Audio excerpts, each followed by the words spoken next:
What a interesting time to be in South Africa, and it's great to be talking today and talking on behalf of the church, representing the church and the body of Christ. And I must say that we've been watching the events unfold with very, very keen interest.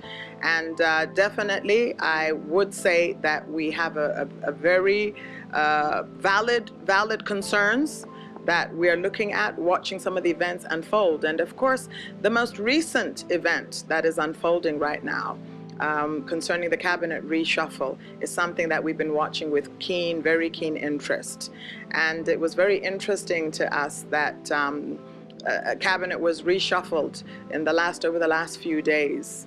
And we know, obviously, as the church, that in fact the president, by virtue of being the president, constitutionally, he has been given that right to reshuffle cabinet. In fact, if you look at the Constitution, I believe it's section 91, subsection 2, which allows the president to appoint cabinet ministers and to also fire cabinet ministers.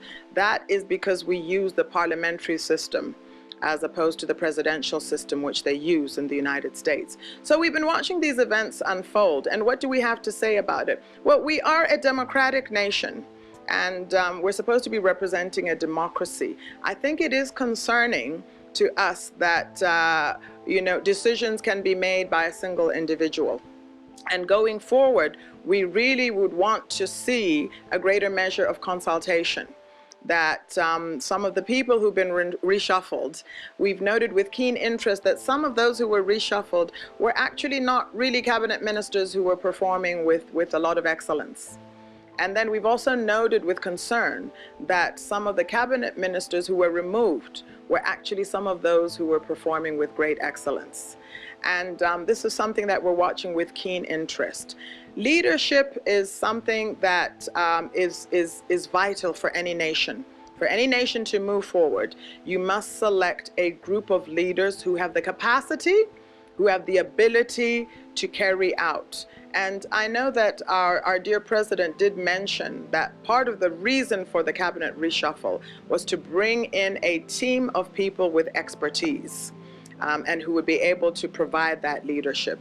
So we really hope that going forward, we would see examples of people not only with expertise.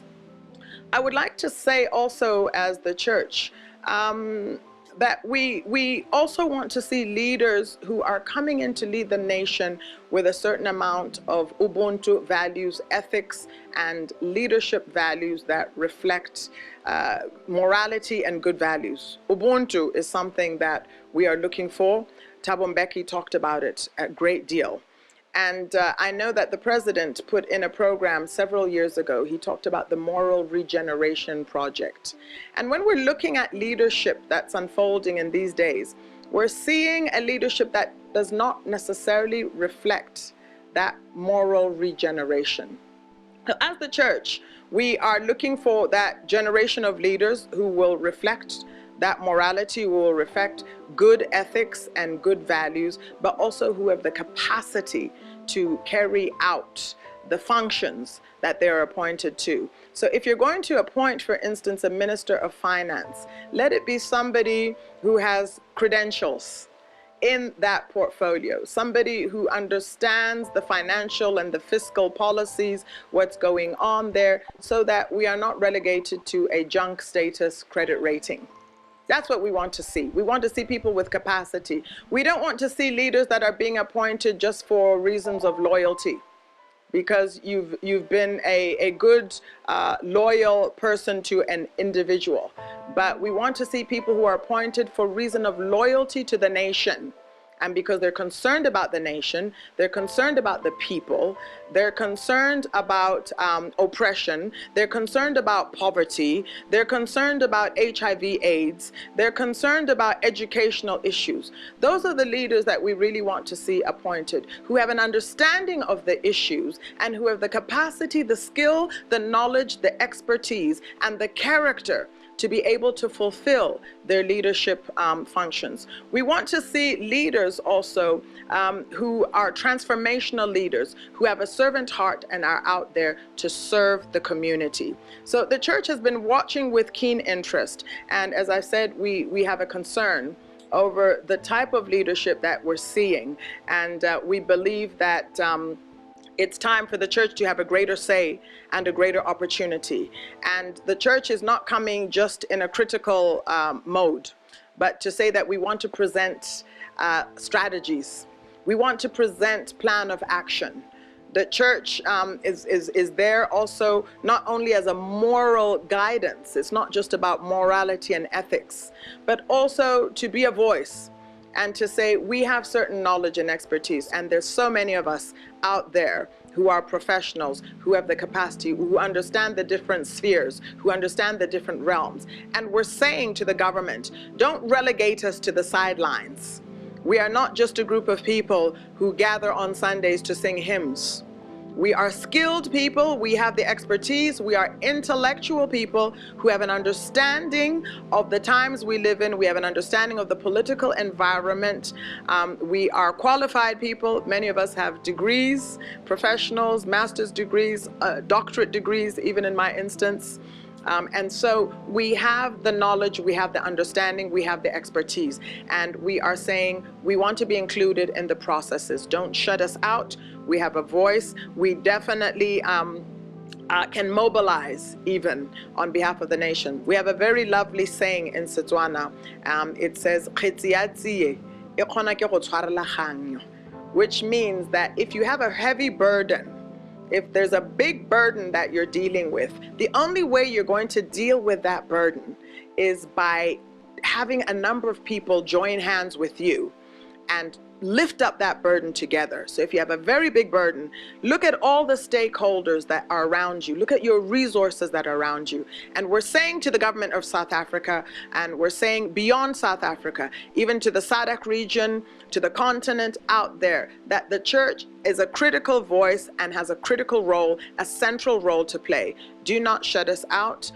We are skilled people, we are professionals, and we have a voice, and we're ready to hold hands and to be part of the stakeholders and the resources that you need to formulate strategy, to formulate plan of action, and not only to have the strategy in action, but to implement it. We're ready to be a part of that implementation process. So I'm certainly saying that there are many of us as believers who are operating in international fora where we are speaking, planning, and releasing strategies on how to build the nation and how to hold hands and begin to give back to the community, community engagement, social action. We have strategies for the communication. We have strategies for business, economic, fiscal strategies. Those of us who are attorneys, lawyers, certainly can give input on constitutional reviews, any constitutional reviews that are necessary. We have numerous people who have the ability, who are professors, who are experts in their field. And we're ready to engage with you, Government of South Africa. And we're ready to engage even at the international and regional levels. So do not shut us out. We're ready to hold hands, and we're ready to hold hands with the government of South Africa, not just to point fingers, but to say we are part of the solution.